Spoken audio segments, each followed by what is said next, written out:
Namaste everyone, and welcome for another episode of Musings of a Modern Day Mystic with me, Amy Yasmin. So as ever, I invite you to join me for a nice spacious breath. The invitation to just land in this moment, in this time, in this space where you are, and your body, your surroundings.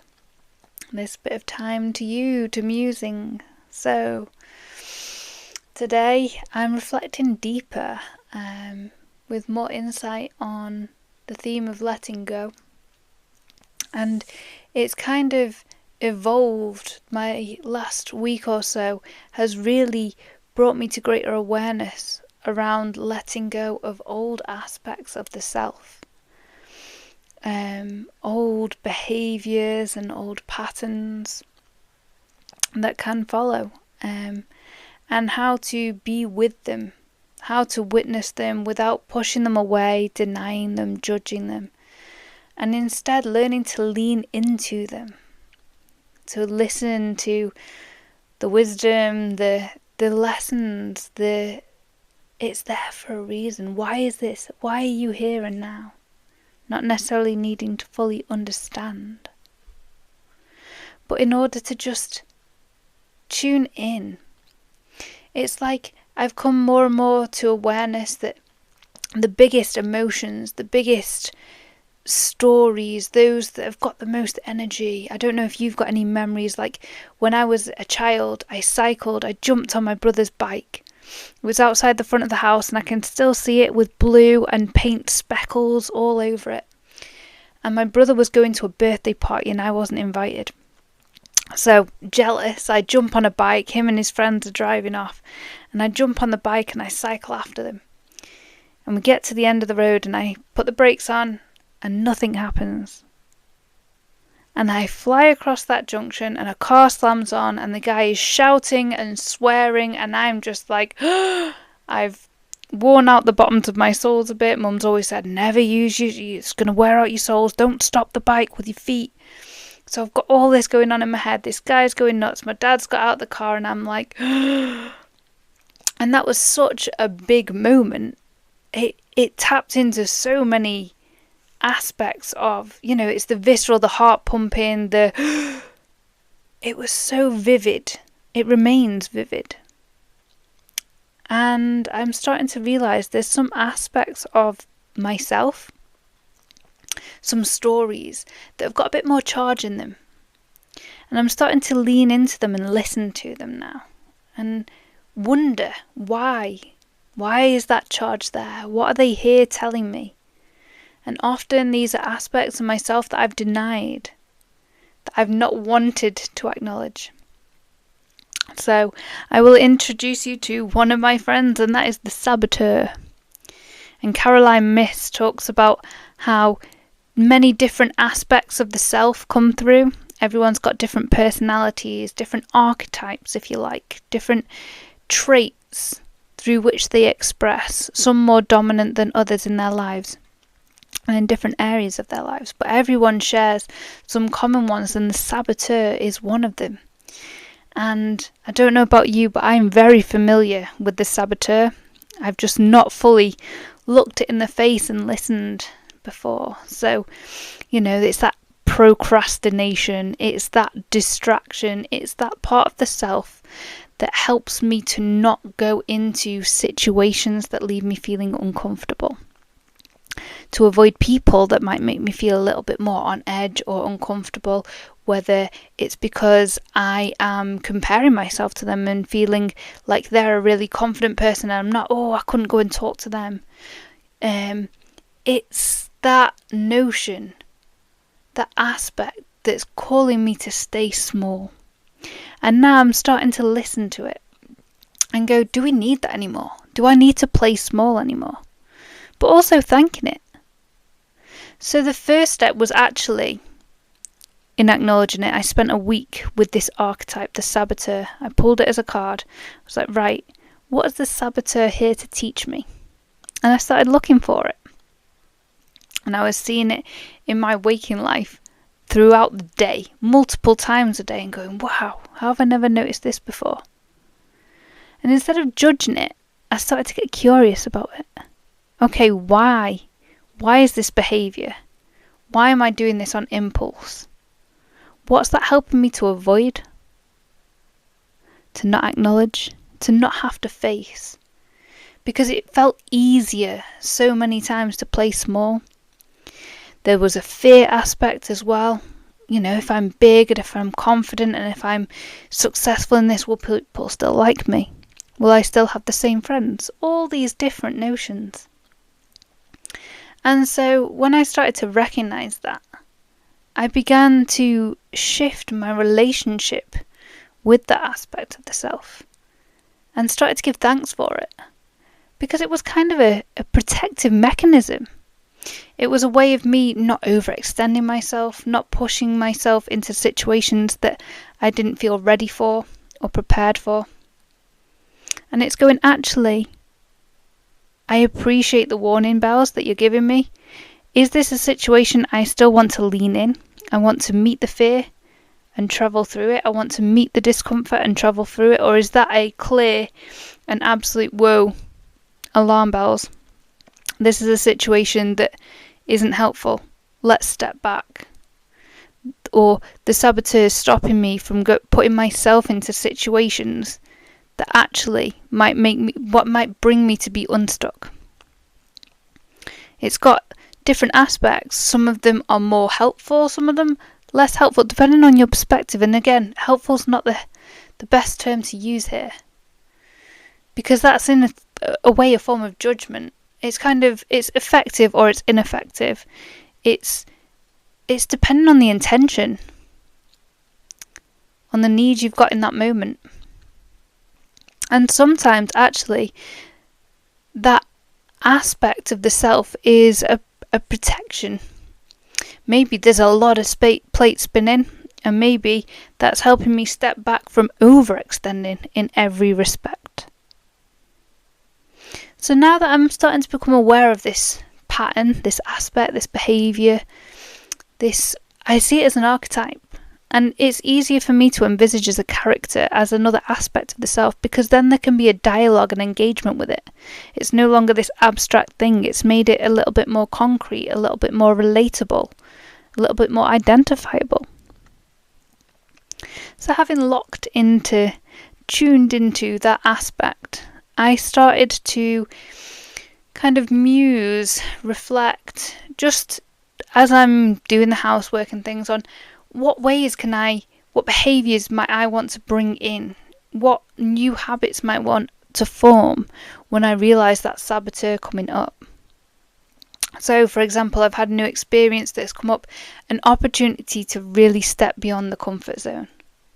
And for some people that might be, I don't know, driving in a city, or it might be taking a new job in a completely different sphere, or it might be going to a social group where you don't know anyone there.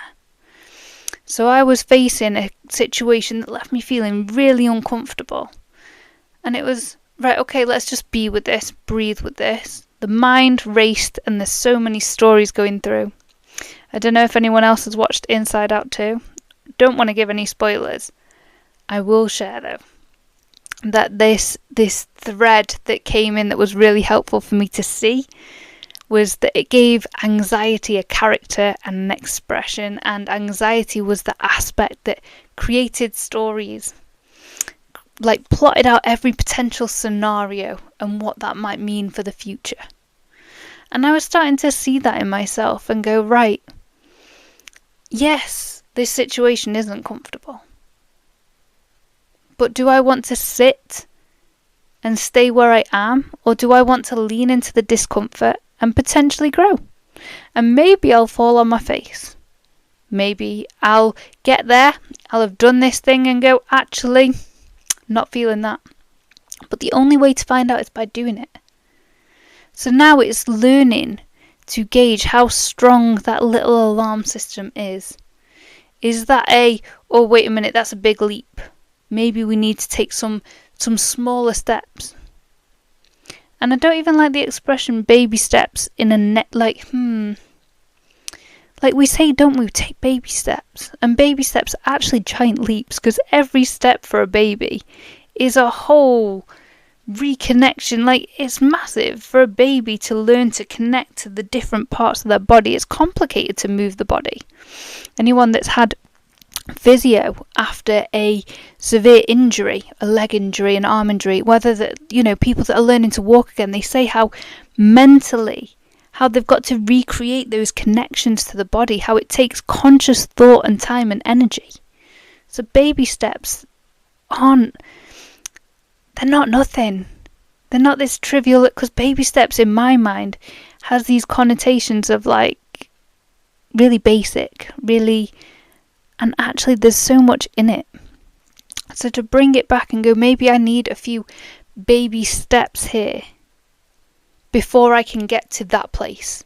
And maybe there's times where I can go, do you know what, I'm going to run at that long jump pit, imagining that goal as the long jump pit, and going, what have I got to lose? I'm going to free fall that. I don't have to try practicing jumping from a stationary point. I'm just going to go for it. And it's learning to gauge that in the self. So, is there any aspects of yourself, if you think of them as characters or archetypes, that leave you feeling a bit uncomfortable?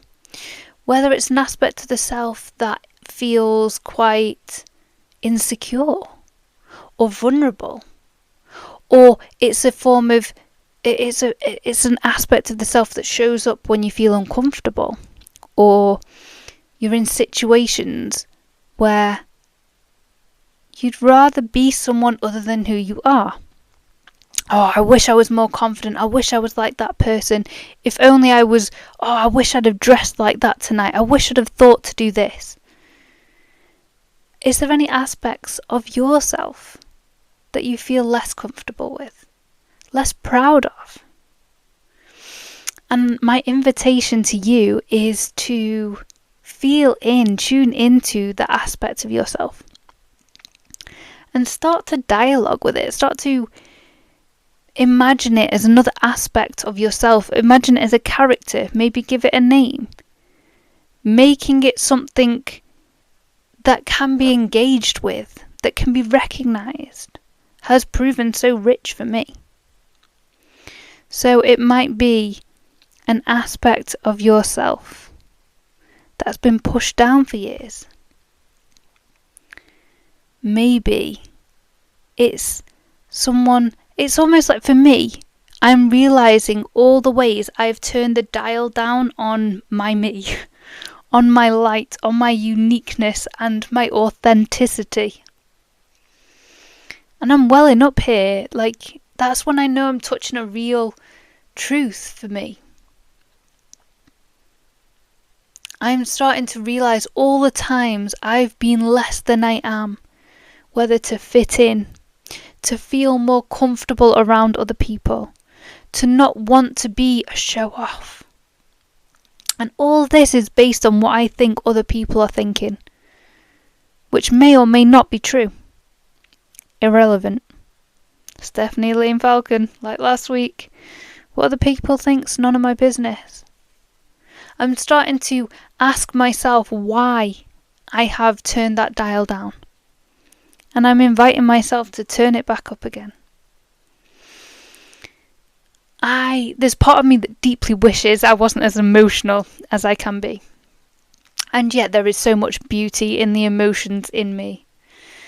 People have often cried when I've written birthday poems or talked to them, sent goodbye messages when I've left a place.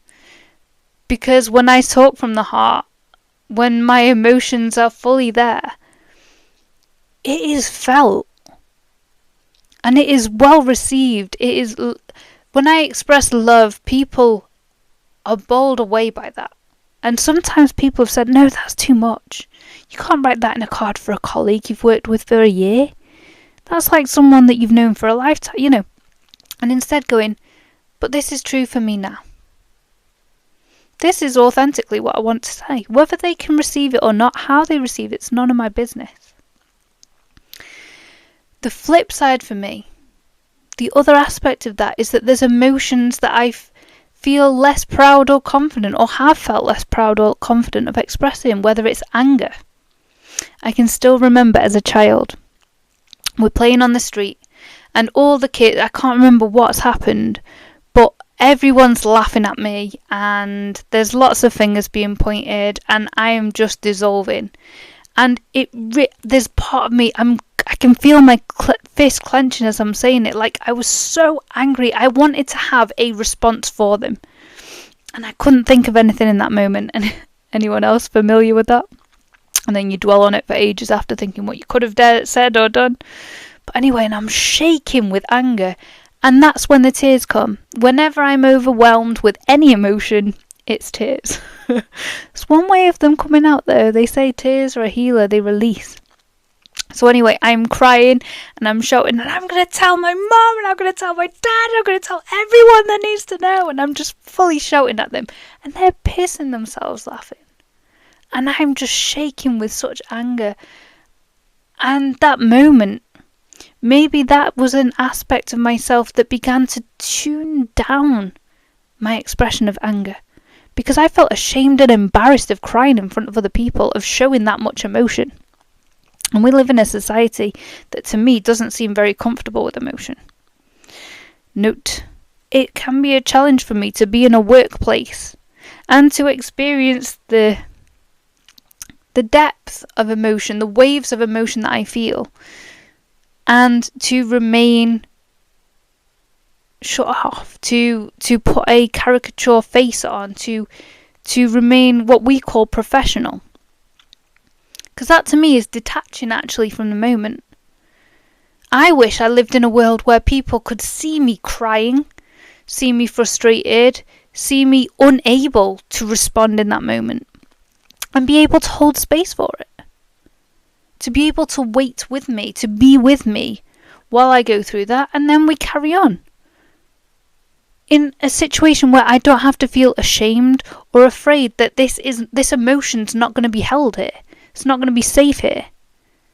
Because often I find people get defensive. I didn't mean to make you angry, upset, cry, embarrassed.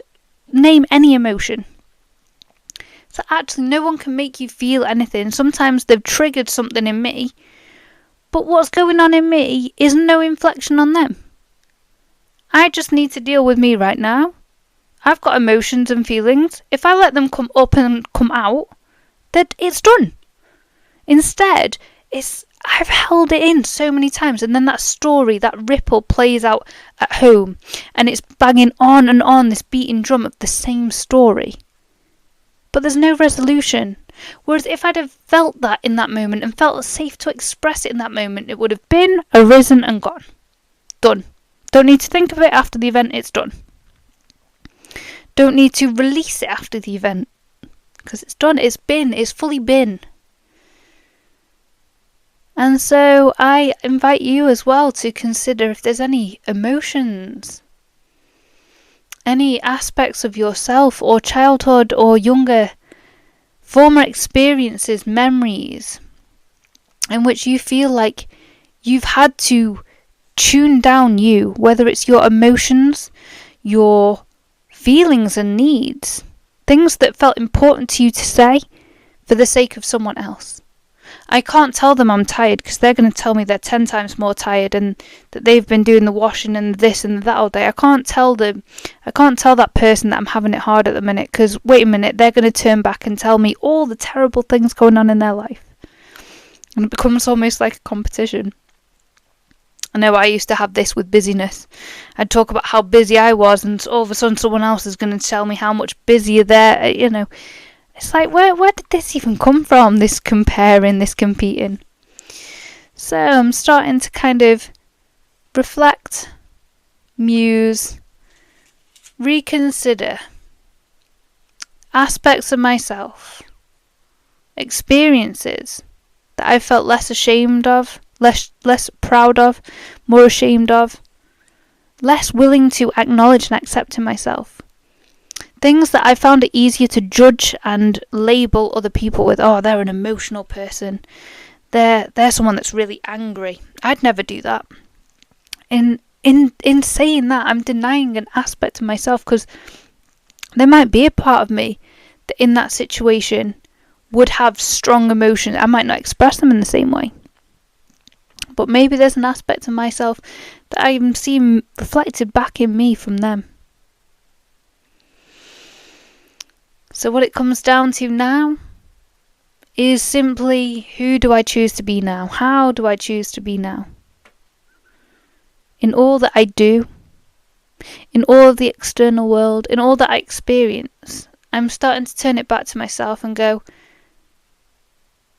who do I want to be now? How do I want to be now?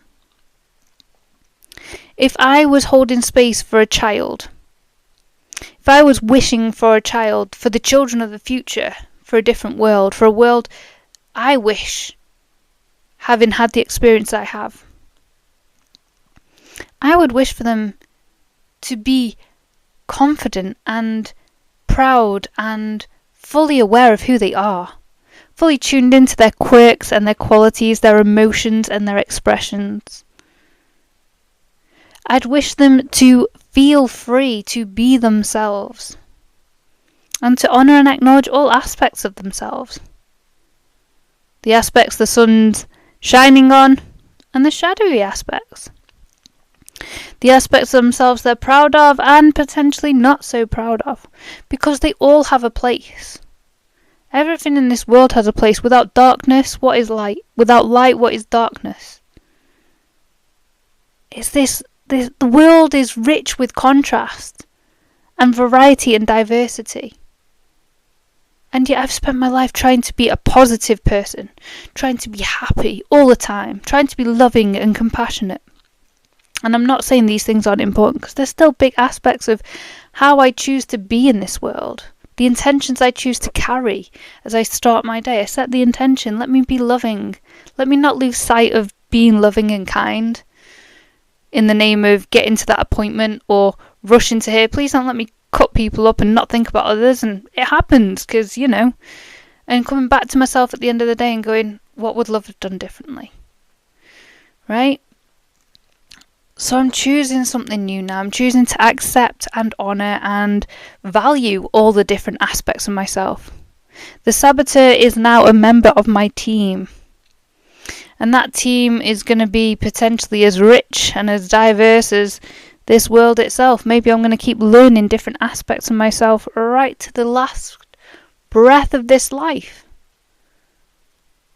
And I love that. I love the fact that life is a journey of growth and exploration. No 2 days are the same. No 2 emotions are the same, because I can experience it differently all the time. Comes back to being present now. Learning to be the observer has been key to that.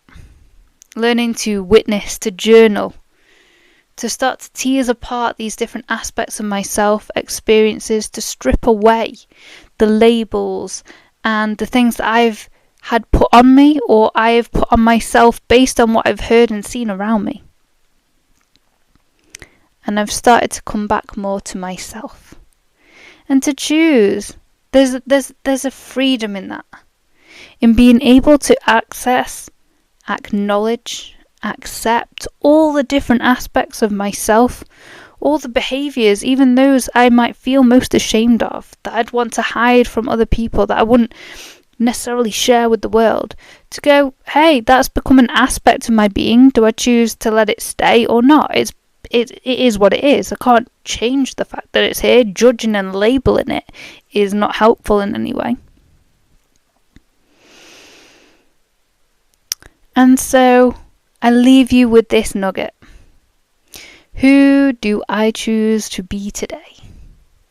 If you were to dream, envisage walking through tomorrow with a new aspect of the self, a new way of expressing, what might that be? Whether it's choosing to start the day with, I am confident, I am calm, I'm patient, I'm compassionate, I'm outrageous. Yeah? What parts of the self have been quashed down that want to come to the surface and have a play at the minute? So, thank you for joining me. As ever, I welcome comments and reflections and insights of what this might have stirred up for you. Let's carry on the conversation as a community where we share and grow together. Wisdom comes through our stories and our life experiences. So feel free to share any experiences because other people might learn and grow through them fresh perspectives too. Let's make this a positive and supportive and nourishing community. Thank you for joining me. I'm Yasmin, and I'll see you in a fortnight for another episode of Musings of a Modern Day Mystic. Until then, take good care. Namaste.